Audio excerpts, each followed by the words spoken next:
कहानियों का एक कोना विद पंकज जीना। कहानी वाले मैं कहानी तेरी।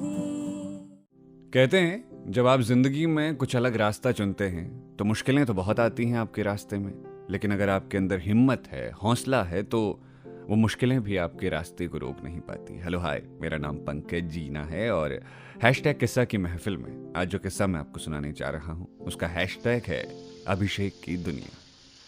अभिषेक, इसकी कहानी थोड़ा सा अलग है। ये पेशे से शेफ है। नई नई सब्जियों को बनाना और उनके साथ प्रैक्टिकल करना इसकी रोज़ की आदत है। कान में हेडफोन लगाकर जब वो गाने सुनता है तो उसका हाथ रसोई में इतना तेज दौड़ता है कि उसे रोक पाना थोड़ा मुश्किल होता है। एक बात तो तय है कि अभिषेक खाना बहुत अच्छा बना लेता है। अब ये हेडफोन के लगे गीतों का कमाल होता है या उसके पैशन के लिए उसका प्यार, ये बस भगवान जी और अभिषेक ही बता सकते हैं। ऐसा नहीं है कि अभिषेक ने बचपन से ही तय कर लिया था कि वो शेफ बनेगा। उसे तो मालूम भी नहीं था कि कब जिंदगी उसे स्वाद और रेसिपी के बीच ले आई। हर एक मिडिल क्लास फैमिली वाले लड़के की तरह अभिषेक भी सरकारी नौकरी की तैयारी कर रहा था। घर वालों का मानना था कि एक नौकरी मिल जाए तो घर का खर्च निकल जाए। अभिषेक जिस गांव से आता है वहां बहुत बड़े सपने नहीं देखे जाते। लोग बस इतना चाहते हैं कि उनके बच्चे का भविष्य सुरक्षित हो जाए। अभिषेक अपनी माँ के बड़ा करीब था। माँ से ही वो अपनी हर फरमाइश कहा करता। पिताजी से पता नहीं क्यों वो हर बार डरा डरा सा रहता था। वैसे ये लगभग हर मिडिल क्लास लड़के के साथ होता है।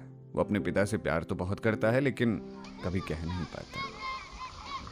स्कूल से आने के बाद बच्चे जब बस्ता फेंक कर ग्राउंड में खेलने चले जाते थे, अभिषेक माँ के साथ रसोई में बैठ जाता था। कभी वो सब्जी काट देता, कभी धनिया के पत्ते छांट देता। कुल मिलाकर वो माँ के साथ बैठते हुए धीरे धीरे उनकी मदद करने लगा। उसे माँ के साथ ये रसोई वाली दुनिया बहुत खींचती थी अपनी तरफ। वो अक्सर माँ को जब गोल रोटी बनाते देखता तो सोचता कि माँ ने क्या कभी कोई गणित पढ़ी है जो इतनी गोल रोटी बना लेती है। उसने कई बार ट्राई किया लेकिन हर बार उसकी रोटी या तो चकले में चिपक जाती या फिर वो गोल के अलावा हर आकार में बन जाती। खाना जब पूरा बनने वाला होता और एक दो रोटियां बची हुई होती तो माँ उसे रोटियां बनाने को कहती। वो हर बार खराब पर खराब रोटियां बनाता रहता।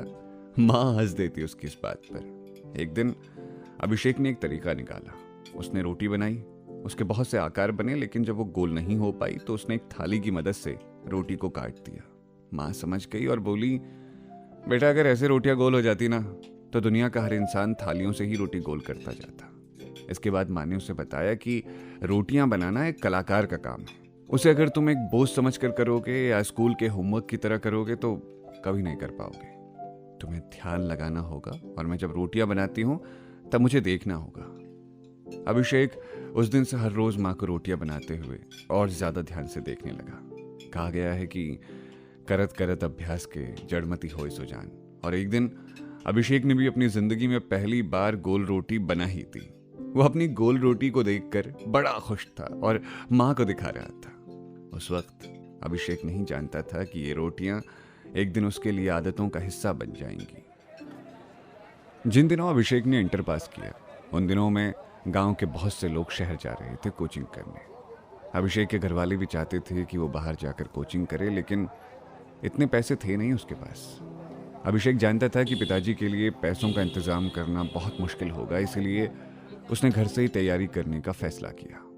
12वीं तक वो खाना पकाने में पूरी तरह से ट्रेंड हो चुका था। पढ़ते पढ़ते जब वो बोर हो जाता तो वो किताबें लेकर रसोई में चला आता। माँ को अपने हाथों से बना कोई नया पकवान खिलाता। कभी स्वाद बहुत जबरदस्त होता तो कभी स्वाद का नामो निशान भी ना होता।